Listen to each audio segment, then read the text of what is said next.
خير الشجر نبتت في هرم بسقت في كرم سيدنا ومولانا بالقاسم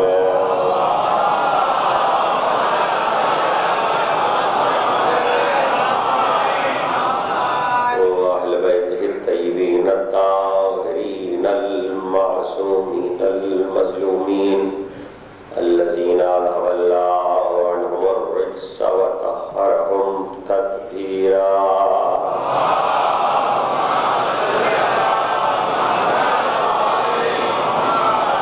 لا سيما على الحق الجديد وتلف الرشيد وقرة الحميد بقية الله في الأرض وحجة الله على الخلق شريك القرآن صاحب العصر والزمان أجل الله تعالى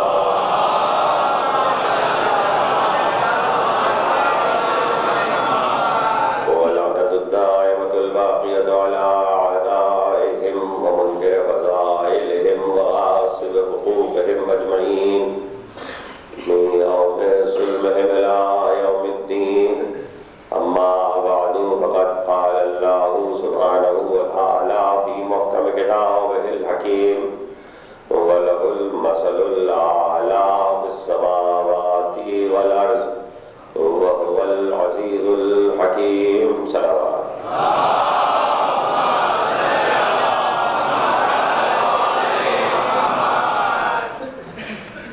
کل اور پرسوں ہم کسی کے لیے دعا نہیں کرا سکیں گے، اس لیے آج بہت ساری دعاؤں کی گزارشات بھی ہیں ان تمام مومنین کے لیے جو اہلیل ہیں، ان کا نام بھی لیا گیا ہے: سید عتیق فاطمہ، ریاض فاطمہ، شمع بانو، قمر عباس صاحب، اور جو پڑھنے مومنین گزارش کرتے رہے آتے جاتے ملاقات میں. اور رضا ایک بچہ کراچی میں علی ہے، اس کے لیے ہم صدر صاحب ہمارے حضور تشریف فرمائے، ان کی صحت کے لیے، حسین صاحب کی والدہ ان کی صحت کے لیے، جی اسلام والمسلمین سید علی طباطبائی صاحب علی ہیں، ان کی صحت کے لیے، اور حسین صاحب تشریف فرمائے ان کی اہلیہ کے لیے، اور مومنین ان سب کی توفیقات میں اضافے کے لیے. اولاد کے سلسلے میں جنہوں نے دعاؤں کی گزارش کی ہے، ان کے اولاد نرینہ اور اولاد صالح کے لیے، جو روزگار کی دعا کی درخواست کی ہے، ان کے رزق میں برکت اور وسعت کے لیے، پریشان حالوں کی پریشانی کے دور ہونے کے لیے، اور جو مومنین تمام اپنی دعائیں حاجتیں دلوں میں رکھتے ہیں. بانیان اعضا یہاں کے منعقد کرنے والے حسین ساجوانی صاحب، ان کے تمام اہل خانہ اور خیرکار، حسین صاحب، عباس ساجوانی صاحب، تمام حاضرین جو تشریف لائے، ان سب کی توفیقات میں اضافے کے لیے، اور جو دعائیں مومنین رکھتے ہیں سب کی قبولیت کے لیے بآواز بلند صلوات.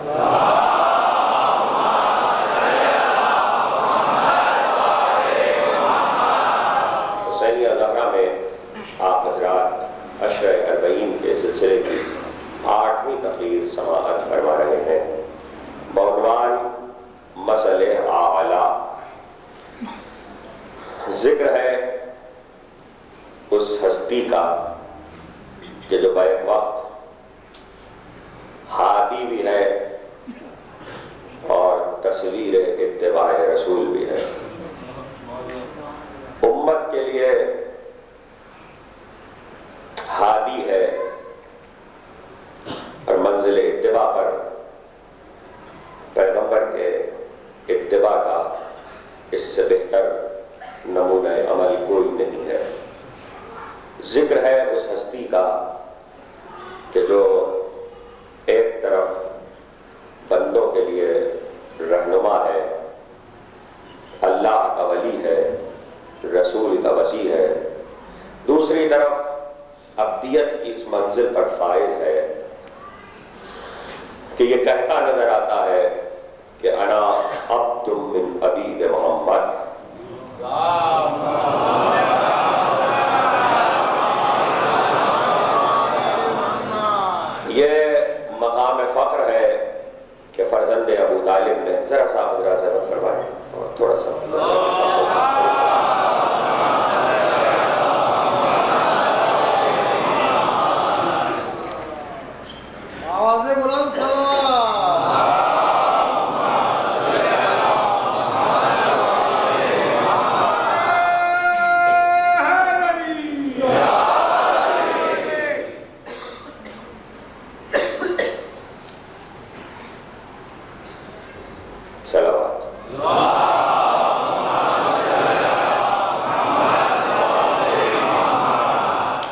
مقام فخر ہے کہ فرزند ابو طالب نے یہ کہا انا عبد من عبید محمد، میں محمد کے غلاموں میں ایک غلام ہوں۔ کوئی رسول سے ہمسری کا دعویٰ کیا کرے گا؟ کوئی رسول کے لیے یہ کیسے کہے گا کہ رسول ہم جیسا یا ہم رسول جیسے؟ علی مقام عبدیت پر یہ مقام فقر کے ساتھ یہ ارشاد فرما رہے ہیں انا عبد من عبید محمد، میں محمد کے غلاموں میں غلام ہوں۔ یہ علی نے اپنی غلامی کا دعویٰ نہیں کیا، یہ بتایا ہے کہ محمد کا غلام کم سے کم ایسا ہوتا ہے۔ محمد کی غلامی کے لیے کم سے کم علی ہونا چاہیے۔ مقام علی تک کوئی آئے تو محمد کی غلامی کرے۔ کوئی علی کا ہمسر ہو تو صاحب رسالت کا غلام ہو۔ جہاں صاحب رسالت کا غلام کوئی نہ ہو سکے وہاں خدا کا بندہ ہونے کا دعویٰ کیسے کرے گا؟ عبد الہی ہونے کا دعویٰ کیسے کرے گا؟ اسی لیے مقام فقر پر دونوں دعوے علی کے ہیں۔ اللہ کا بندہ بھی علی جیسا نہیں ہے اور محمد کی غلامی کے لیے جو دعویٰ کر رہے ہیں، اور دوسری طرف الہی صفات اپنے قدرت میں رکھتے ہیں۔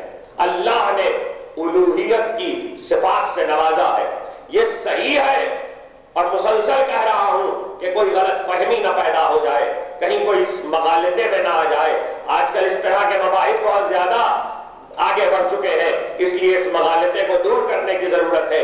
علی کی حیات کو کعبے سے مسجد کوفہ تک دیکھ جاؤ، ایک ایک لمحہ میں مولا کی حیات کا ایسا ملے گا جہاں بتاتے ہوئے چلیں گے دیکھو مسئلے الہی ہوں لیکن تم جیسا نہیں ہوں، مسئلے الہی ہوں لیکن تم جیسا نہیں ہوں۔ چاہے علی کا جہاد دیکھو، چاہے علی کی سخاوت دیکھو، چاہے علی کی شجاعت دیکھو، چاہے علی کی ملادت دیکھو، چاہے علی کی شجاعت دیکھو، چاہے محمد کی غلامی دیکھو، چاہے علی کا کلام دیکھو، چاہے علی کی خاموشی دیکھو، ہر چیز میں مسئلے الہی ہے۔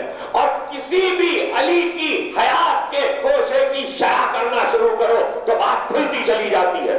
اللہ نے اپنی ساری صفتوں سے نوازا ہے۔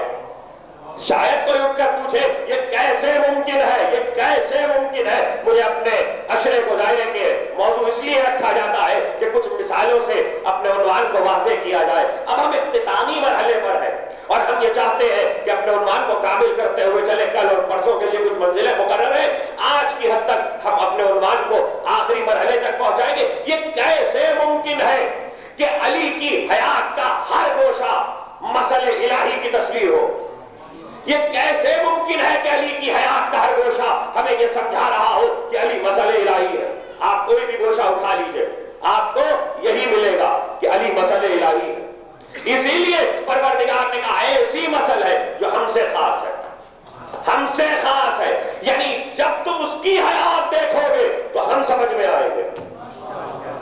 اگر ہماری معرفت چاہتے ہو، اگر ہمیں سمجھنا چاہتے ہو تو پھر علی کو دیکھو، علی کی حیات کو دیکھو، کعبے سے لے کر مسجد تک ایک ایک لمحے کو سمجھتے چلے جاؤ۔ خدا جب کہہ رہا ہے، یاد رہے کہ حدیث جب آیت کے ساتھ جڑ جائے تو آیت کے معنی پورے ہو جایا کرتے ہیں۔ وَلَهُ الْمَثَلُ الْأَعْلَىٰ فِي السَّمَاوَاتِ وَالْأَرْضِ، زمین و آسمان میں اللہ کی مثل ہے اور اسی کے لیے خاص ہے۔ اور رسول کہہ دے یا علی انت مثل الاعلیٰ، تم مثل اعلیٰ ہو، تو آیت کے معنی پورے ہو گئے۔ اب قیامت تک مثل اعلیٰ کے معنی قرآن میں تلاش کرنے ہو تو علی کو دیکھنا، اور جب تک علی کو دیکھتے رہو گے خدا کی معرفت ہوتی رہے گی، خدا سمجھ میں آتا رہے گا۔ دونوں نے دھوکہ کھایا، جنہوں نے اللہ سمجھا انہوں نے بھی دھوکہ کھایا، جنہوں نے اپنے جیسا سمجھا انہوں نے بھی دھوکہ کھایا۔ لوگ اس بات سے مغالطے میں رہے، دیکھیے جو اللہ سمجھ رہے تھے وہ اختیار علی دیکھ رہے تھے، جو اپنے جیسا سمجھ رہے تھے وہ علی کا روزمرہ دیکھ رہے تھے۔ ہماری طرح کھاتا ہے، ہماری طرح پیتا ہے، ہماری طرح چلتا ہے، بازاروں میں شادی کی ہے، اولاد ہے، سب ہماری ہی طرح تو ہے، نماز پڑھتا ہے، روزہ رکھتا ہے، ہماری ہی طرح کے عمل بجا لاتا ہے۔ جس نے ظاہر دیکھا وہ بھی غلط فہمی میں تھا، جس نے ظاہر کی آنکھ سے باطن دیکھنے کی کوشش کی میں تھا.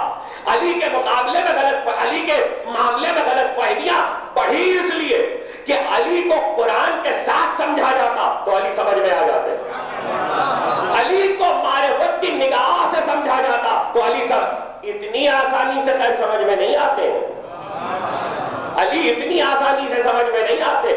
بہت معرفت کی منزل جہاں پڑھتی ہوئی چلے، معرفت بغیر علم کے نہیں ہوتی. علی کو سمجھنے کے لیے علم چاہیے. جو علم نہ رکھتا ہو وہ علی کو نہیں سمجھ سکتا. علی کو سمجھنا ہی ضروری تھا، تبھی تو علم کی محفل کا باقی رہنا ضروری تھا. علی کو سمجھنے کے لیے محافل علم کا زندہ رہنا ضروری ہے، اور محافل علم کی بقا کے لیے کوئی انتظام ہونا چاہیے، کوئی باقاعدہ طریقہ کار ہونا چاہیے. ہمیں نہیں ملتا کہ کسی منزل فکر پر محافل علم زندہ ہو سوا مجلس حسین کے. مجلس حسین کی صورت میں محافل علم زندہ ہے، اس لیے کہ جیسے جیسے علم آگے بڑھتا چلے ویسے ویسے علی سمجھ میں آتے چلے. قرآن کہہ رہا ہے مسل ہماری ہے، ظاہر سب تمہاری طرح ہے، اختیار سارے ہمارے ہیں. تم ظاہر بھی نہ دیکھنا، اختیار کو بھی سمجھنا، تب علی سمجھ میں آئیں گے. چھوٹی سی چیز ہے، بہت سامنے کی بات ہے. 2 ہجری ہے. ایک ایسے علی کی حیات کے ایک ایسے پہلو کا ذکر کر رہا ہوں جہاں سے یہ توجہ ہوتی ہی نہیں کہ یہاں پہ خدا کی معرفت کیسے ہو سکتی ہے، اور یہاں پر کیسے سمجھ میں آ سکتا ہے کہ علی ہم جیسے نہیں آ سکتا. 2 ہجری ہے. علی باغ میں مزدوری کر رہے ہیں، اور ایسے میں ایک مرتبہ ابو طالب کا بیٹا جس وقت باغ میں مزدوری کر رہا، کچھ لوگ آئے اور انہوں نے آ کر کہا اے ابو طالب کے فرزند، ہم تو جا کر پیغمبر کے پاس مایوس اور ناکام لوٹ آئے، اب آپ ہی جا سکتے ہیں. کا معاملہ کیا؟ کہ ہم میں سے ہر ایک رسول کی بیٹی کا رشتہ دے چکا. توجہ کیجیے، ہم میں سے ہر ایک رسول کی بیٹی کا رشتہ دے چکا. یا علی، پیغمبر نے سب کو واپس کر دیا. تاریخ اس میں کوئی بحث نہیں ہے، جو تمام اتفاقی چیزیں وہ عرض کر رہا ہوں. جہاں ہماری روایت آئے گی وہ بھی بتا دوں. کہا ہم میں سے ہر ایک نے رشتہ دیا پیغمبر کی بیٹی کا، لیکن پیغمبر نے یہ کہہ کے ہمیں لوٹا دیا کہ فاطمہ کے عقد کا اختیار اللہ کو، فاطمہ کے عقد کا اختیار پروردگار کو ہے. اللہ کے رسول نے ہمیں واپس کر دیا. تاریخ میں کون کون گیا رشتہ لے کر، یہ تاریخ کی بحث ہے، لیکن تاریخ اتنا بتاتی ہے، ہمیں کوئی غرض نہیں کون کون گیا. یہ ضرور ہے کہ جانے والوں کی ایک طویل فہرست ہے، لیکن تاریخ ہمیں یہ ضرور بتاتی ہے کہ ایک لمحہ ایسا بھی آیا کہ جب ایک رشتہ لے کر آنے والے نے پیغمبر کو رشتہ دینے سے پہلے یہ کہنا شروع کیا کہ میری اتنی زمینیں ہیں، میرے اتنے غلام ہیں، میری اتنی جائیداد ہے، میرے اتنے جانور ہیں، یہ ساری دولت میری ہے. جیسے جیسے وہ کہتا جاتا تھا پیشانی رسالت پہ پل پڑتے جاتے تھے. وہ خاموش ہوا تو رسول نے نگاہ اٹھائی. مسجد کچی تھی، فرش نہیں بنا تھا. پیغمبر نے مسجد کی مٹی اٹھائی، اٹھا کر اس کے دامن میں پھینک دی. کہ ذرا دیکھ. اب جو اس نے دیکھا تو وہ جواہرات تھے، وہ جواہرات میں تبدیل ہو چکے تھے. ایک مرتبہ رسالت پر کہ مجھے دولت کا تانا دیتا ہے، مجھے دولت کا تانا دیتا ہے. دیکھ اپنے دامن میں، خاک پھینک دوں تو جواہرات بن جاتے ہیں. پیغمبر نے بتایا کہ دیکھو رسالت سے رشتہ دولت کی بنیاد پہ نہیں ہو سکتا، رسالت سے نبوت سے رشتہ دولت کی بنیاد پر نہیں ہو سکتا. پیغمبر نے واپس کر دیا اور کہا جاؤ، زہرا کے حق کا اختیار اللہ کو ہے. اچھا تو اللہ کو ہے تو پھر انتظار کیجئے. اور ایسے میں ایک مرتبہ دوسرا موقع آیا جب اسرار پڑھتے چلے تو یہ تو لوگوں کے علم میں تھا کہ نبی لوٹا رہے ہیں، تو شاید ایک کو لوٹایا کسی اور کا رشتہ قبول کر لیں. لیکن جب سب لوٹا دیے گئے تو سب جمع ہو کے علی کے پاس آئے. مجھے تاریخ کی اس بات پہ بڑی حیرت ہے کہ جب سب مایوس کر دیے گئے تو سب علی کے پاس کیوں آئے؟ سب کے خیال میں یہ کیوں آیا کہ اب رسول علی کا رشتہ قبول کر لیں گے؟ اس کے معنی سب یہ جانتے تھے کہ رسالت کی نگاہ ولایت پر ہے، رسول کی نگاہ علی پر ہے. لیکن مسئلہ بیٹی کا تھا، مسئلہ بیٹی کا تھا. بیٹی والا رشتہ کیسے دیتا؟ رسول بیٹی کا باپ ہے. اب ہو تو کیا ہو، ایسے میں سب نے جمع ہو کر کہا کہ یا علی چلیے، یا علی چلیے، یا علی چلیے. اور جب سب نے اصرار کیا تو علی یہ کہتے نظر ہے میرے پاس ہے کیا، میرے پاس ہے کیا؟ جیسا سوال تھا ویسا جواب دیا علی نے. میرے پاس ہے کیا کہ میں جاؤں؟ علی کی حیات کا بڑا عجیب گوشہ ہے. میرے پاس کیا ہے کہ میں جاؤں؟ کہا نہیں، رسول کو آپ محبوب ہے.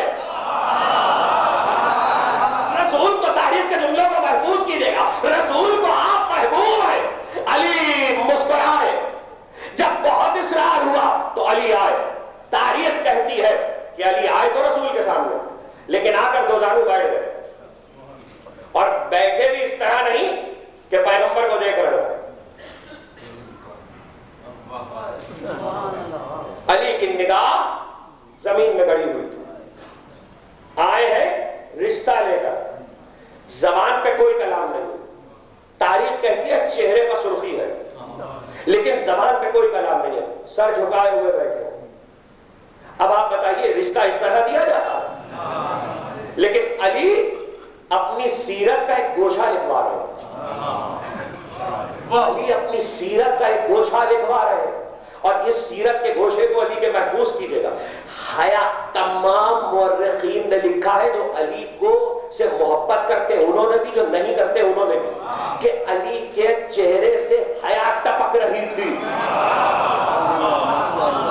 علی کے چہرے سے حیا ٹپک رہی تھی. اللہ اللہ، کون بتا سکتا ہے کہ حیا کسے کہتے ہیں؟ کون بتا سکتا ہے کہ حیا کسے کہتے ہیں؟ علی آئے ہیں تو علی کے چہرے سے حیا ٹپک رہی ہے، اور ایسے میں خاموشی کے ساتھ بیٹھے ہوئے. یہ بتائیے جب کسی کا رشتے کا مرحلہ آتا ہے اور شادی کا معاملہ ہو تو رشتہ کون دیتا ہے؟ بیٹا تو نہیں جائے گا، گھر کے بزرگ جائیں گے. علی کی جوانی ہے، بزرگ کون ہے؟ ماں ہے. بنت اسد موجود ہے، ابو طالب نہیں ہے، مکے میں رحلت کر چکے ہیں تو گھر کے. لیکن عام طور پر ایسے معاملات مردوں میں طے ہوا کرتے ہیں. رشتہ جانا ہے رسول کے پاس. بنت اسد چچی صحیح مگر ہے تو خاتون. تو اب کون رشتہ دے؟ گھر کا بزرگ کون ہے؟ بزرگ تو خود رسول ہے، پالا رسول ہے.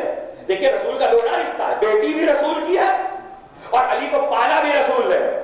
تو اب رسول خود تو رشتہ دے نہیں سکتے، تو اب بزرگی کے فریضے کو کون انجام دے گا؟ ایک مرتبہ تاریخ کہتی ہے علی کی خاموشی دیکھ کے پیغمبر مسکرائے اور مسکرا کر کہنے لگے یا علی کہہ دو اس لیے کہ خدا کہہ چکا ہے.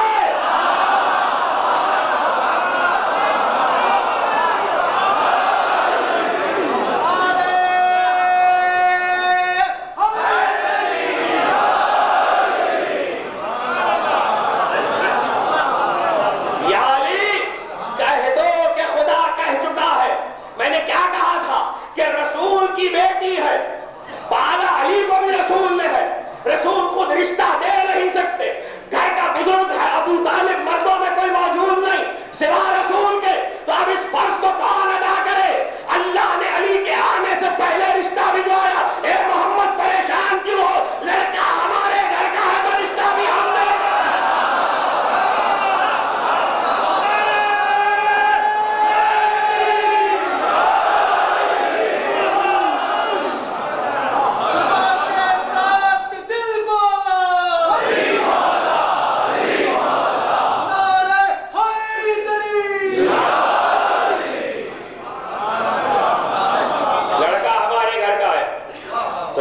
ہم نے. خدا کی قسم ایک آیت کی شرح میں گفتگو کر رہا ہوں. کوئی سوچ سکتا ہے کہ علی کی شادی ایک آیت کی شرح میں بھی بیان ہو سکتی ہے؟ ہو سکتی ہے. پہلے سن لیجئے پھر آیت سناؤں گا. پیغمبر نے کہا یا علی خدا کہہ چکا. علی نے سر اٹھایا اور سر اٹھا کر ایک مرتبہ پیغمبر کو دیکھا. پیغمبر نے کہا یا علی ابھی محمود آیا تھا. محمود یہ کون ہے؟ روز تو جبریل آتا ہے، امر لے کر روح آتا ہے، یہ آج رشتہ لے کر محمود آیا. پیغمبر نے کہا یا علی محمود آیا تھا، نہ اس سے پہلے کبھی آیا نہ اس کے بعد کبھی آئے گا. یہ وہ فرشتہ ہے جسے صرف اسی کام کے لیے پیدا کیا گیا. پروردگار کے انتظام تو دیکھیے کہ ایک کام کے لیے ایک فرشتہ ہزاروں برس پہلے پیدا کیا گیا. کچھ کہنے کو دل چاہ رہا، ایک کام کے لیے چاہے وہ کام کتنا ہی کیسا ہی کیوں نہ ہو، ایک کام کے لیے اللہ نے ہزاروں لاکھوں برس پہلے ایک فرشتہ خلق کیا جو ایک کام کے لیے ایک فرشتے کو ہزاروں برس پیدا کر کے نگاہ مخلوق سے غائب رکھ سکتا ہے. وہ کائنات میں اپنی خلافت کو ظاہر کرنے کے لیے اگر 1400 سال مہدی کو غیبت میں رکھ لے تو ہے کیا؟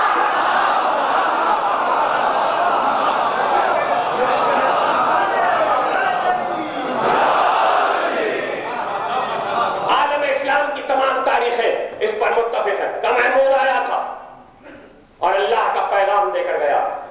اللہ نے کہا کیا کہ ہم نے نور کا پیوند نور سے کر دیا. ہم نے نور کا پیوند نور سے کر دیا. تو پیغمبر نے کہا کس کا؟ کس سے؟ کہ علی کا عہد فاطمہ سے. اللہ نے کر دیا. قاضی نور اللہ شوستری اللہ مقامہ نے لکھا کہ زمین پر عقد علی ہونے سے 40 دن پہلے آسمانوں میں ہوا ہے.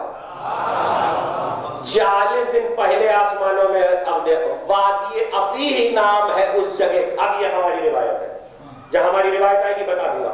وادی افیہ الف یہ ہائے حلوہ، وادی افیہ نام ہے اس وادی کا ملائے اعلیٰ میں کہ جس وادی میں اللہ نے ممبر رکھوایا ہے نور کا اور راہیل سے کہا ہے کہ اس ممبر پر جا کر خطبہ پڑھو. اور اس نے علی کے عقد کا خطبہ پڑھا ہے اور اس کے بعد پروردگار نے اس عقد کو انجام دیا. اور صرف عقد کو انجام نہیں دیا بلکہ حور، جنت کے غلمان، سب کو، ملائے اعلیٰ کی مخلوقات کو، قدسیوں کو، سکان سماوات کو اللہ نے حکم دیا کہ محفل کو سجائے. یہ معصومین کی روایت ہے جو اہل ایمان کے لیے درمیان میں رک کر 2 جملے سنا دوں، کچھ اور آگے بھی آ جائے گا. 40 دن پہلے اور اللہ نے کہا کہ نور سے، نور کا نہ ایسے شادیاں دیکھیں نہ ایسے بیاہ ہوئے، نہ ایسی شادیاں دیکھیں نہ ایسے بیاہ ہوئے. خدا نے عہد پڑھا، انبیاء گواہ ہوئے. خدا نے عہد پڑھا، انبیاء کا، رسول سے پہلے اللہ نے عہد پڑھا ہے. ارے کیا علی سے کوئی ہمسری کرے گا؟ روایت تو تاریخ میں موجود ہے، اس کی تفسیر شیعہ تاریخوں میں ہے نا. باقی تو روایت تاریخ میں کہ علی کا عہد اللہ نے پڑھا ہے. کائنات کا کوئی ایسا ہی دکھا دو جس کا عہد خدا نے پڑھا ہو، جس کا نکاح خدا نے جاری کیا ہو. کیسے برابری ہو سکتی ہے علی سے کسی کی؟ محبوب کا نہیں پڑھا، علی کا پڑھا ہے. اور ہے تاریخ میں موجود ہے. پیغمبر نے کہا کہ اللہ نے عہد پڑھا. کیا کہنے علی کی فضیلت کے، کوئی اس منزل پہ برابری نہیں کر سکتا. اچھا میں عجیب بات آپ کو بتاؤں، دیکھیے یہ عہد پڑھنے کا معاملہ بھی بڑا عجیب ہے. جس کی شادی ہو، جس کے بیٹے کی شادی ہو، وہ جتنا بڑی عظیم حیثیت معاشرے میں رکھتا ہو اتنے ہی بڑے عالم کو بلایا جاتا ہے.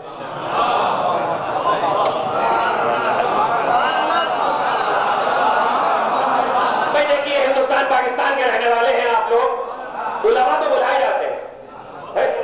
بھائی ہمارے گھر میں شادی ہوگی تو ہم بھی کسی عالم کو بلا لیں گے. عبد الحسین صاحب کے گھر میں اگر شادی ہوگی، خدا انہیں خوشیاں دکھائے گا تو یہ ہو سکتا ہے کہ علامہ طالب جوہری صاحب کو بلائے کہ آپ اب پڑھا دیں. تو بھائی کیوں بلائیں گے؟ آپ بھی کسی اور عالم کو بلا لیجئے. کہ نہیں، یہ مسئلہ حیثیت کا ہے، یہ مسئلہ اسٹیٹس کا ہے. حسین صاحبانی صاحب کے گھر میں شادی ہوگی تو سید علی سید حکیم صاحب کو بلائیں گے؟ بھئی کیوں؟ آپ بھی کسی عالم کو بلا لیجیے جو نماز پڑھا. کہ نہیں، یہ حیثیت کا مسئلہ ہے. تو بھائی یہ دنیا کے، اچھا ہر قوم میں، اسلام میں ہر جگہ پر عقد کے لیے علماء بلائے جاتے اور سب حیثیت کے اعتبار سے بلاتے، لیکن جا کے دعوت دی جاتی ہے کہ حضور رسم عقد ہے، آپ منظور فرمائیے تو ہمارے بیٹے کا عقد پڑھ دیجیے. یہاں تو لڑکا خدا کے گھر کا، خدا کسے بلا؟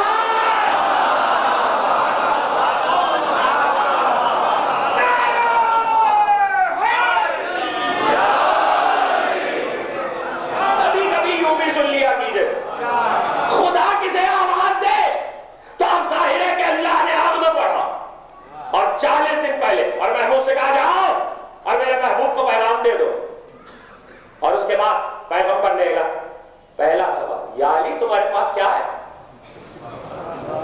یہ کیا سوال ہوا؟ یا علی تمہارے پاس کیا ہے؟ ارے جب کیا ہے والے آ رہے تھے تو آپ نے لوٹا دیا، اور جب علی کے پاس کچھ نہیں ہے تو آپ علی سے پوچھ رہے ہیں یا علی تمہارے پاس کیا ہے؟ نہیں، علی سے اس لیے نہیں پوچھ رہے. علی سے پیغمبر اس لیے پوچھ رہے ہیں کہ علی بتاؤ، اپنا اثاثہ بتاؤ. اور علی نے اثاثہ بتایا، اور اثاثہ کیا؟ ایک زرہ، ایک تلوار، ایک گھوڑا.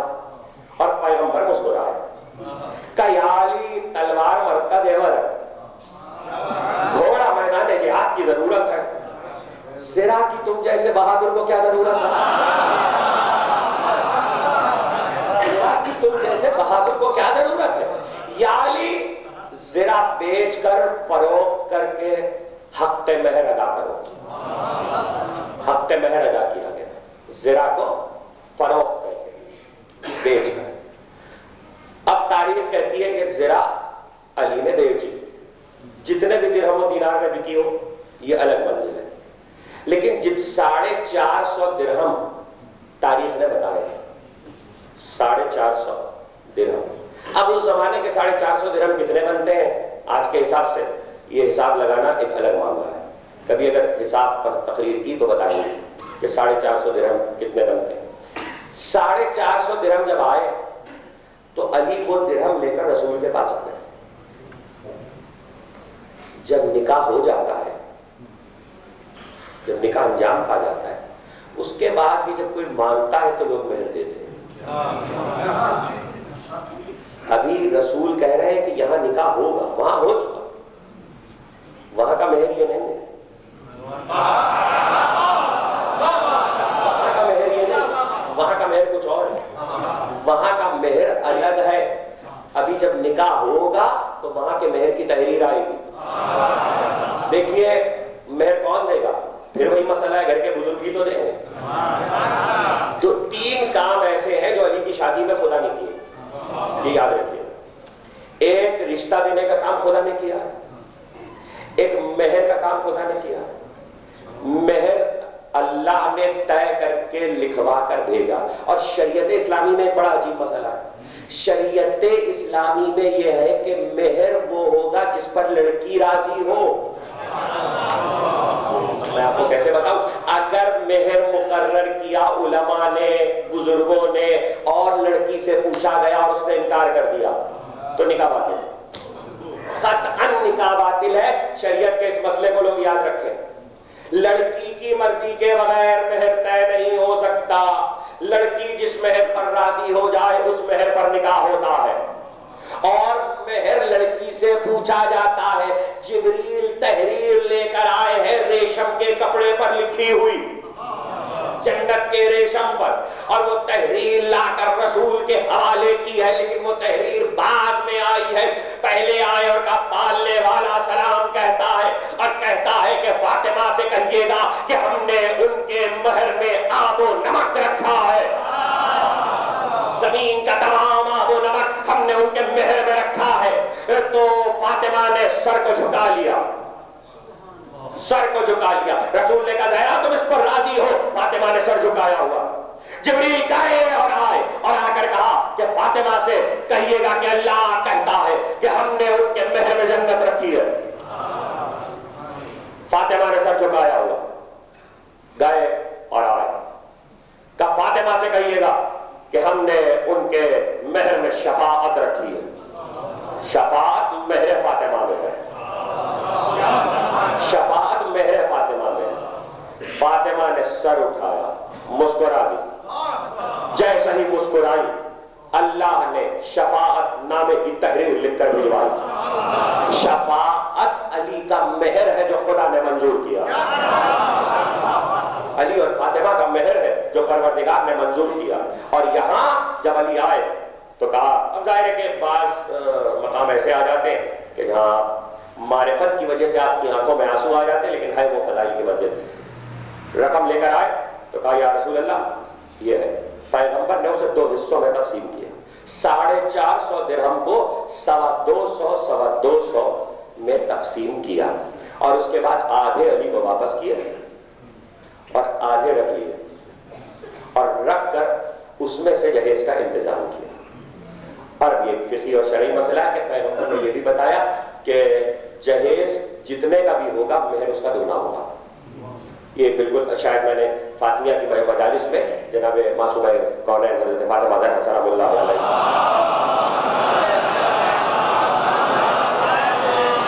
کی مجلس میں اس کی طرف اشارہ کیا تھا, اور یہ ایک بہت خاص اور اہم مسئلہ ہے, اس کو لوگ یاد رکھیں. اس کے بعد علی سے کہا کہ فلاں تاریخ پر شادی کے نکاح کی رسم کے اجرا کو مقرر کیا گیا ہے. تاریخ پیغمبر نے معین کی نکاح کے لیے, اور وہ تاریخ تھی 15 رجب. رجب کی 15 تاریخ معین ہوئی نکاح کے لیے. پیغمبر نے اعلان کیا کہ بلاؤ مدینے والوں کو دعوت دو. ایک جنگ ہو چکی ہے, ایک جنگ ہونے والی ہے. پہلی جنگ ہو چکی ہے جسے جنگ بدر کہتے ہیں. دوسری جنگ ابھی نہیں ہوئی جو بڑی تاریخ اسلام کی جنگ ہے. نکاح اور رخصتی میں فاصلہ ہے. 15 رجب کو نکاح ہوا ہے, 1 ذی الحجہ کو رخصتی ہوئی ہے. 1 ذی الحجہ بی بی کی رخصتی کی تاریخ ہے. تاریخیں کہتی ہیں کہ نکاح کے لیے جب اعلان کیا گیا تو پیغمبر نے تاریخ کو معین کیا, وقت کو معین کیا, اور اعلان کروایا جاؤ میں دار جا کر اعلان کر دو کہ علی کے نکاح کی رسم مسجد میں ادا کی جائے گی. پیغمبر نے آپ خطبہ پڑھا. پہلے خطبہ پیغمبر نے پڑھا, اس کے بعد خطبہ علی نے پڑھا. لڑکی کی طرف سے خطبہ پیغمبر نے پڑھا, لڑکے کی طرف سے خطبہ خود علی نے پڑھا. وہاں خطبہ خدا نے پڑھا, یہاں خطبہ علی نے پڑھا. یہاں سے ایک اور شریعت کا رکن طے ہوا. چونکہ رسول منصب میں اور بزرگی میں علی سے بڑے تھے, عمر میں بڑے تھے, تو سنت قائم ہوئی کہ لڑکی والا بڑا ہوگا. اسی لیے آج بھی خطبہ لڑکی کی طرف کا عالم پڑھتا ہے, اور اس کی وجہ ہی یہ ہے لڑکے والا قبول کرتا ہے. یہ پیغمبر کی سنت ہے کہ پیغمبر نے بیٹی والوں کو بڑا بنا دیا. علی کی شادی پر رسول نے بیٹی والوں کو بڑا بنا دیا. اب یہ بعض معاملات ایسے ہیں کہ جو بالکل سماجی ہے, لیکن ان کی طرف اشارے کرنا ضروری ہے, اور ہم بہت تیزی سے آگے بڑھ جائیں گے. تاریخ کہتی ہے کہ پیغمبر نے خطبہ پڑھا, اور خطبہ پڑھ کر اللہ کے رسول نے جب علی نے خطبے کا جواب خطبے سے دیا, عقد ہوا تو مبارکباد دینے لوگ آئے. لیکن یہ صرف عقد ہوا ہے, ابھی رخصتی نہیں ہوئی ہے. عقد ہو کر کچھ زمانہ گزرا تو تاریخ بتاتی ہے کہ دوسری جنگ ہوئی, اور دوسری جنگ جنگ احد ہے. جنگ احد تاریخ کی وہ دوسری اور اہم جنگ ہے کہ جو بدر کے بعد ہوئی ہے, بدر کے انتقام میں ہوئی ہے. پہلی جنگ علی لڑ چکے ہیں, دوسری جنگ شادی کی منزل گزرنے پر ہو رہی ہے. جب لڑکے کا نکاح ہوتا ہے اسلامی معاشرے میں تو گھر کے بزرگ آ کر لڑکے کو سلامی دیا کرتے ہیں, اور کوئی نہ کوئی ہدیہ یا تحفہ اسے دیا جاتا ہے جسے وہ سلامی کے ساتھ قبول کرتا ہے. لوگ سمجھتے ہیں یہ ہندوؤں سے رسم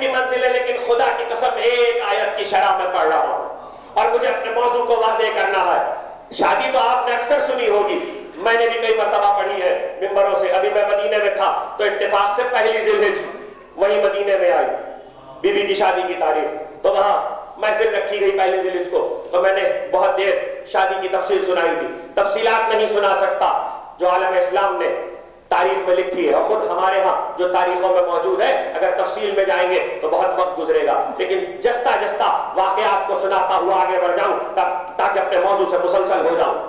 پیغمبر کے وسیع کی سلامی میں ذوالفقار آئی ہے، خدا نے بھیجی ہے۔ کسی کے لیے ایسی سلامی آئی ہے؟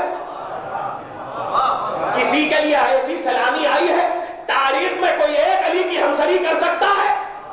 شادی کے موقع پر، شادیاں تو سب کی ہوتی ہیں، علی کی شادی اور کسی کی شادی برابر نہیں ہو سکتی، اس لیے کہ علی کی شادی میں قدرت اپنے فرائض انجام دے رہی ہے۔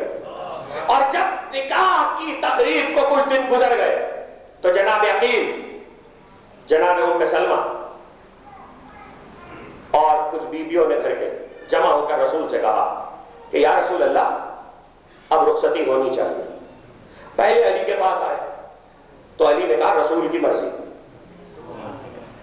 تو لوگ جمع ہو کر رسول کے پاس آئے، کہا یا رسول اللہ اب رخصتی ہونا چاہیے۔ پیغمبر نے کہا ٹھیک ہے، تاریخ مقرر کی گئی، اور جب تاریخ مقرر کی گئی تو یکم ذی الحجہ اس رخصتی کی تاریخ تھی۔ کہتے یہ ہے کہ علی کو رسول نے کہا کہ یا علی ایک مکان لے لو، مسجد خدا آپ کو زیارت کرائے، اب اس مکان کے آثار باقی نہیں رہے، لیکن اگر آپ عمرہ کرنے یا حج کرنے کے لیے جائیں تو مسجد قباء کے مرکزی دروازے پر باہر کھڑے ہو جائیے گا، جو بالکل مرکزی دروازہ ہے جہاں سے لوگ اندر داخل ہو رہے ہیں۔ اس مرکزی دروازے پر جب آپ کھڑے ہوں گے، جس گلی میں لوگ داخل ہوتے ہیں جو مسجد کے ساتھ کی گلی ہے، تو اپنے دائیں طرف دیکھیے گا، بس وہیں پر علی کا مکان تھا۔ میں نے آپ کو بالکل جگہ سمجھا دی، وہ مکان علی کا تھا، اور کہا کہ یا علی مکان لے لو، تو مکان علی نے لیا، اور اس مکان میں علی نے مٹی لا کر ڈالی، وہاں ایک اب آج اس کے آثار باقی ہیں، اور میں وہ ندی دیکھ کر آیا ہوں، وہ ندی نہیں تھی، ندی سے زیادہ چھوٹا سا دریا آپ سمجھ لیجئے کہ جس میں باڑھ تھی، اور جب باڑھ آتی تھی تو ساری بستی کو بہا کر لے جاتی تھی، اور اس کے لیے تاریخ یہ کہتی ہے کہ اس کے کنارے کی جو مٹی تھی وہ بہت نرم ہوا کرتی تھی، پانی کے کنارے کی مٹی بہت نرم ہوتی ہے۔ علی نے وہ مٹی لا کے گھر میں بچھائی تھی، اور اس دریا یا چھوٹی ندی کو جو بھی آپ سمجھے، اس کا معجزہ اس کے لیے تاریخ میں یہ ہے کہ بستی والے رسول کے پاس آئے تھے اور رسول سے آ کر کہا تھا کہ جانے کس وقت اس میں باڑھ آ جائے پتہ ہی نہیں ہوتا، ہمارے گھر تباہ ہو جاتے، ہمارے مکانات تباہ ہو جاتے، یا رسول اللہ کچھ ایسا کر دیجئے کہ ہم محفوظ رہیں۔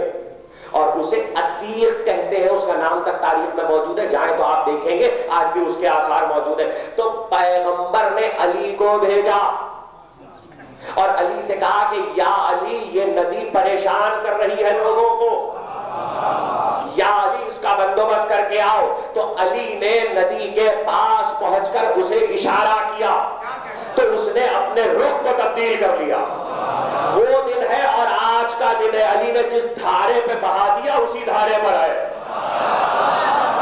دھارا نہیں بدلا اس ندی کا، آج تک اسی دھارے پر ہے۔ اس کے کنارے کی مٹی کو علی نے لا کر اپنے گھر میں بچھایا، اور اس کے بعد ایک اونٹ کی کھال کا بستر تھا، ایک جگہ تھی بیٹھنے کی، اس گھر کی تفصیل اس وقت نہیں بیان کر سکتا، بیٹھنے کی جگہ گھر کے باہر تھی، ایک حجرہ تھا مسجد قباء کے باہر، یہ گھر علی نے اس کا اہتمام کیا۔ جب گھر کی خبر رسول کو دی کہ گھر تیار ہو گیا تو پیغمبر نے شادی کے مراسم کو انجام دیا، جناب ام سلمہ کو بلایا، اور جناب ام سلمہ کو بلا کر کہنے لگے کہ دیکھو ام سلمہ، خدیجہ ایک لباس رکھ گئی ہے، اور جس کے لیے انہوں نے مجھے وصیت کی تھی، خدیجہ نے ایک لباس رکھا ہے جس کے لیے مجھے وصیت کی تھی کہ سب کچھ اسلام پر لٹا دیا تھا لیکن ایک لباس بچایا تھا، اور وہ فاطمہ زہرا کی شادی کے لیے وصیت کی تھی۔ علامہ مجلسی نے بہار الانوار میں یہ جملہ لکھا ہے کہ اگر وہ لباس فروخت کیا جاتا تو اس کی قیمت میں ملک شام چلا جاتا، اگر وہ لباس بیچا جاتا تو اس کی قیمت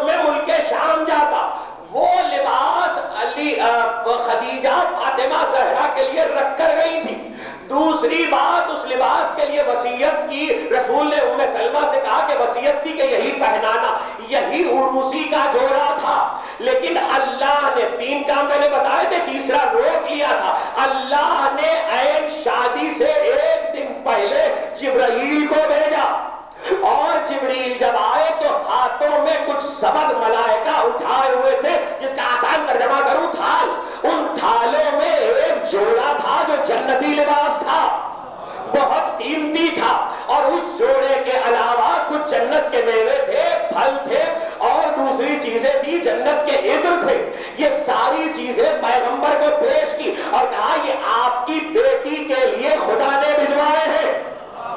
ابھی تک علی کے لیے انتظام وہاں سے ہو رہا تھا، اب زہرا کے لیے بھجوایا ہے۔ لوگ کہتے ہیں کہ ہماری شادیوں میں بہت کچھ غیروں سے آیا ہے، غیروں سے نہیں آیا ہے، نام رکھے گئے اپنی اپنی زبان کے، اس لیے لوگ اس زبان والوں کو کریڈٹ دے دیتے ہیں۔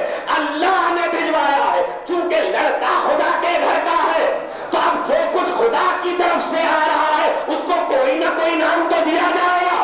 تو وہ رسم آج تک باقی ہے کہ لڑکی کی شادی میں بڑی لڑکے والوں کی طرف سے آتی ہے، جہیز لڑکی والوں کی طرف سے جاتا ہے، جہیز رسول نے دیا تھا، بڑی وہاں سے آئی تھی، اور ایسے میں ایک مرتبہ ام سلمہ زہرا کے پاس آئی، وہاں سے ادھر آ گیا نا، تو اب یہاں سے بھی تو خوشبو چاہیے ہے، ادھر کی خوشبو کہاں ہے؟ تو ام سلمہ زہرا کے پاس آئی اور کہنے لگی فاطمہ کچھ خوشبو ہے، کوئی عطر ہے؟ تو ایک مرتبہ زہرا کچھ شیشے لے کر آئی اور کہا کہ اماں یہ ہے عطر، تو ام سلمہ نے اس عطر کو سونگا اور کہا فاطمہ یہ عام عطر معلوم نہیں ہوتا، زہرا یہ کون سا عطر ہے؟ اس لیے کہ اس کی خوشبو تو بہت خاص ہے۔ ام سلمہ جانتی ہو تو پوچھ کیوں رہی ہو؟ کہ تاریخ میں لکھوانا چاہتی ہوں کہ اس کو سمجھ لے تاریخ۔ زہرا نے کہا اماں یہ عطر نہیں ہے، جب باپ کے پاس باتیں کرنے کے لیے بیٹھتی ہوں تو جو پسینہ پیشانی سے بہتا ہے اسے جمع کر لیا۔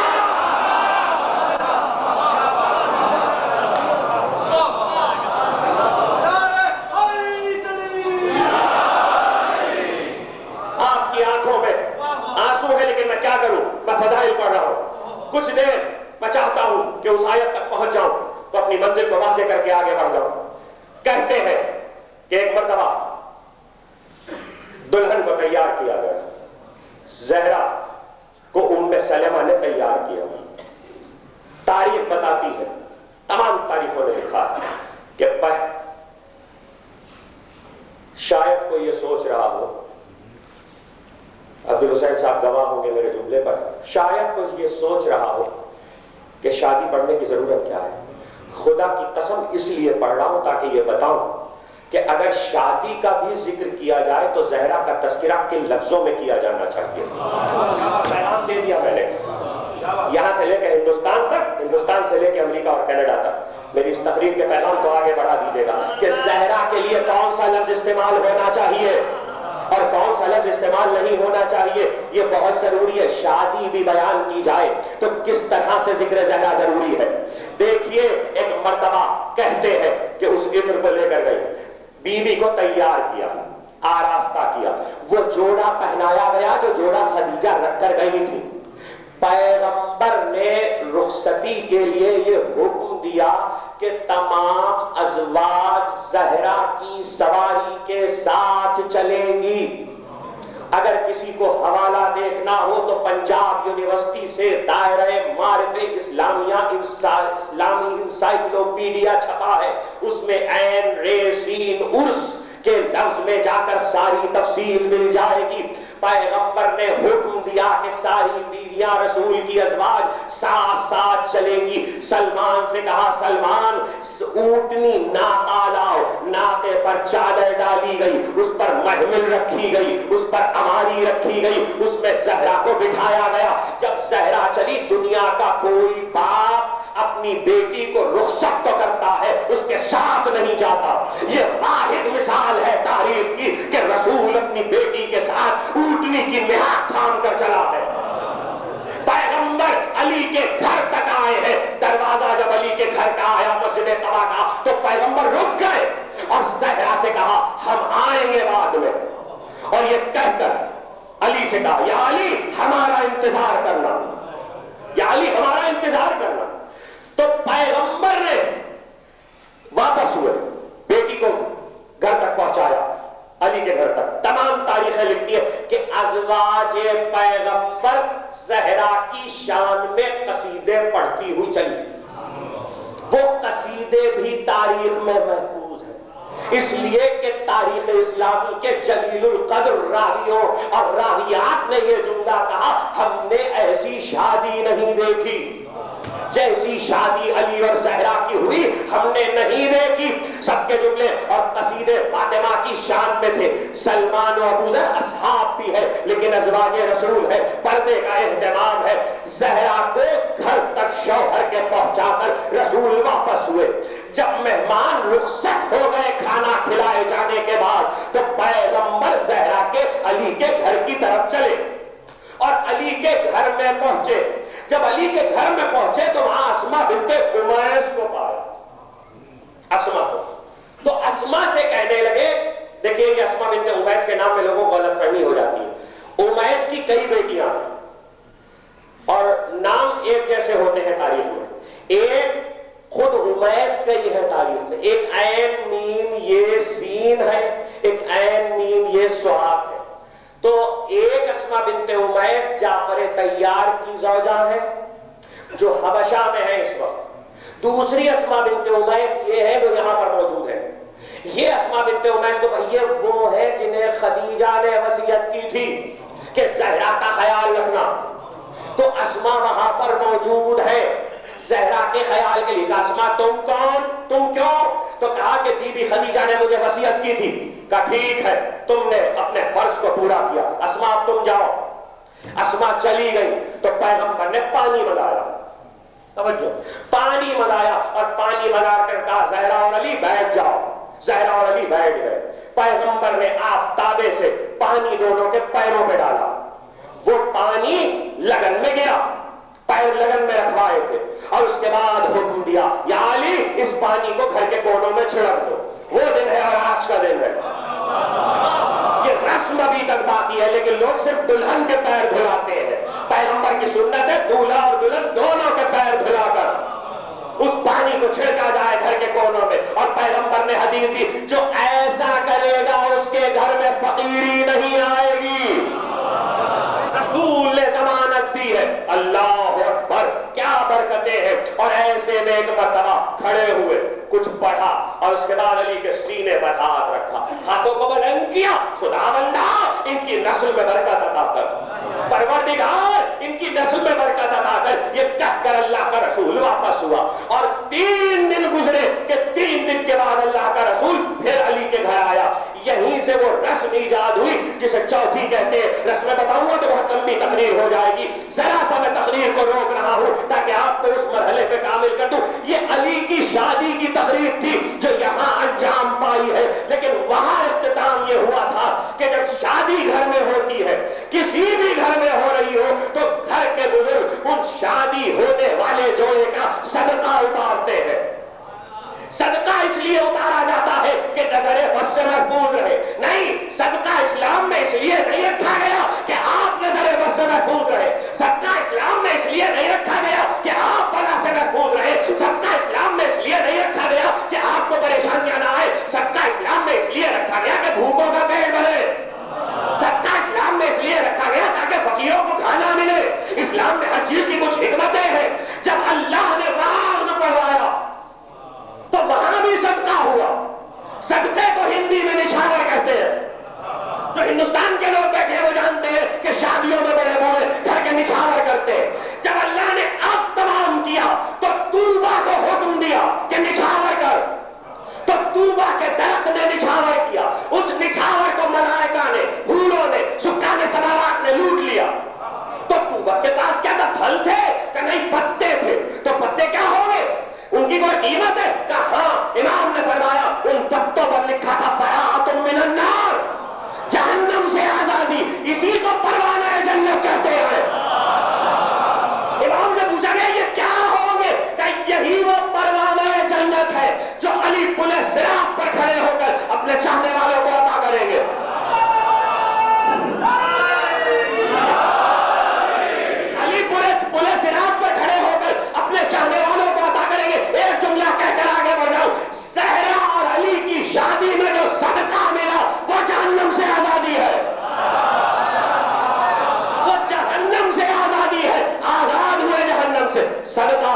تقریب کو بھی مکمل کیا، یہاں کی تقریب بھی مکمل ہوئی، شادی ہوئی، اللہ نے اولاد عطا کی۔ تقریب کو ختم کرنے جا رہا ہوں۔ شادی کس کی ہوتی ہے؟ بندوں کی، لیکن کسی بندے کی شادی خدا نہیں کرواتا۔ یہ جو آپ کہتے ہیں نا جوڑے آسمانوں پہ بنتے ہیں، اس کا کوئی جواز نہیں ہے، کہیں کسی حدیث میں نہیں ہے۔ صرف ایک جوڑا بنا تھا آسمان پہ، دو جوڑے آسمانوں پہ نہیں بنتے، کہیں کہیں موجود نہیں حدیث میں کہ جوڑے آسمانوں پہ بنتے ہیں، صرف ایک جوڑا بنا ہے آسمان پر۔ اللہ کسی کی شادی نہیں کرواتا، نہ اللہ کسی کی شادی میں وکیل بنتا، نہ اللہ کسی کی شادی میں نکاح خواہ بنتا، نہ اللہ کسی کے لیے بری کا فریضہ انجام دیتا، نہ اللہ کسی کی طرف سے مہر ادا کرتا۔ بندہ ہے نا علی، تمہارے جیسا نہیں ہے، کچھ کہہ رہا ہوں، بندہ ہے نا علی، تمہارے جیسا نہیں ہے، اس لیے کہ خدا تمہارا وکیل نہیں ہوتا، خدا تمہاری طرف سے مہر نہیں دیتا، خدا تمہارے لیے انتظام نہیں کرتا۔ اور اللہ کی مسئلہ ہے تو کیسے مسئلہ ہے؟ علی کو دیکھو تاکہ خدا سمجھ میں آئے۔ میں کیسے بتاؤں؟ اب قرآن بڑا انا یکون لہ ولد ولم تکن لہ صاحبۃ، اللہ کے بیٹا کیسے ہوگا؟ اس کے تو کوئی بیوی ہی نہیں ہے۔ قرآن کہہ رہا ہے، قرآن کہہ رہا ہے، دونوں عقیدوں کو قرآن نے درست کیا۔ علی اللہ اس لیے نہیں ہو سکتے کہ شادی بھی ہوئی ہے، بیٹے بھی ہوئے ہیں۔ کچھ کہہ رہا ہوں، میں مسئلے اعلیٰ عنوان پر ہی ہوں۔ علی اللہ اس لیے نہیں ہو سکتے کہ شادی بھی ہوئی ہے، بیٹے بھی ہوئے۔ بندوں جیسے اس لیے نہیں ہو سکتے کہ خدا علی کا وکیل بنا ہے۔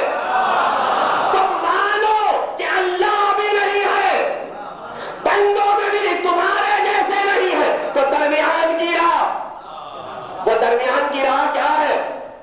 محمد کے برابر انا وعلیکم من نور واحد۔ بندہ تمہارے جیسا نہیں ہے، یہ عنوان کچھ سوچ سمجھ کے رکھا تھا، بہت مباحث تھے کہ جن کو مکمل کرنا ضروری تھا۔ آج ہم نے ایک تصویر کا ایک اور رخ آپ کے اذان عالیہ کی نظر کیا، آنے والی 2 تقریریں باقی ہیں، ابھی جہاد علی کا بھی ذکر کرنا ہے، اور ایک اور اہم منزل باقی ہے جس کا تذکرہ ہم کریں گے۔ علی کی اولاد بھی ہے، اللہ کی کوئی اولاد نہیں۔ قرآن کہہ رہا ہے، اتنی صاف گفتگو، صرف اس پر سوچئے کہ قرآن مجید نے یہ جملہ کیوں کہا کہ اللہ کی کوئی بیوی نہیں ہے۔ علی تمہارے جیسا کیسے ہو سکتا ہے؟ علی اللہ کی مسل ہے، توجہ، تقریر ختم ہو رہی ہے، علی اللہ کی مسل ہے، لیکن علی کی شادی ہوئی ہے تو پھر تمہاری بھی شادی ہوتی ہے؟ نہیں، تم علی کے جیسے نہیں ہو سکتے، اس لیے کہ تمہاری زوجہ فاطمہ جیسی نہیں ہو سکتی، تمہاری زوجہ فاطمہ جیسی نہیں ہو سکتی۔ تو یہ کیا کمال ہوا؟ کمال ہے اس لیے کہ پیغمبر نے کہا اگر علی نہ ہوتے تو زہرا کا کفو نہ ہوتا، نہ آدم نہ کوئی اور، تو جس زہرا کا کفو انبیاء میں نہ تھا اس کا کفو علی ہے۔ تو ایسا کون ہے کہ جو علی کی منزلت تک پہنچے؟ اور پھر علی کی اولاد ہے، حسن و حسین جیسے بیٹے نہیں، زینب ام کلثوم جیسی بیٹیاں، وہ بیٹیاں کہ اگر خطبہ دیں تو رسول کا صحابی آواز سن۔ آج ماہ سفر کی 18 ہو گئی،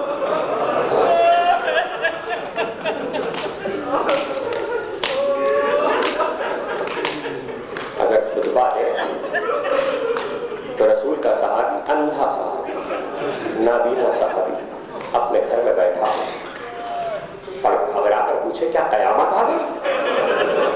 کہا کیوں پوچھا؟ کہا قیامت آ گئی، ایسا نہیں ہو سکتا، میرے کان دھوکہ نہیں کھا سکتے، میرے کان دھوکہ نہیں کھا سکتے۔ کہا کیا بات ہے؟ کہ یہ علی کی آواز ہے، یہ علی کی آواز ہے۔ علی کی آواز وہ کیسے آ سکتی ہے؟ کہ نہیں، میں پہچانتا ہوں۔ لوگوں نے کہا علی کی بیٹی کلام کر رہی ہے، وہی لبو لہجہ۔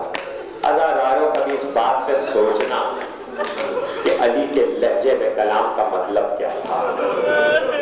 ارے پردے دار بیوی تھی، چادر، یہ صحیح کہ چادر لٹ گئی تھی، کی گرد نے پردہ رکھا تھا، لیکن آواز پہ پردہ علی کے لہجے نے رکھ لیا۔ ایسے میں وہ صحابی باہر آیا اور دیکھتا ہے تو شکر ادا کیا جب لوگوں نے کہا کہ علی کی بیٹی کلام کر رہی ہے لیکن بے مقنع و چادر بازار میں لائی گئی، تو اللہ کا شکر ادا کیا، خدا بندہ تیرا شکر کہ میری آنکھیں نہیں ہیں۔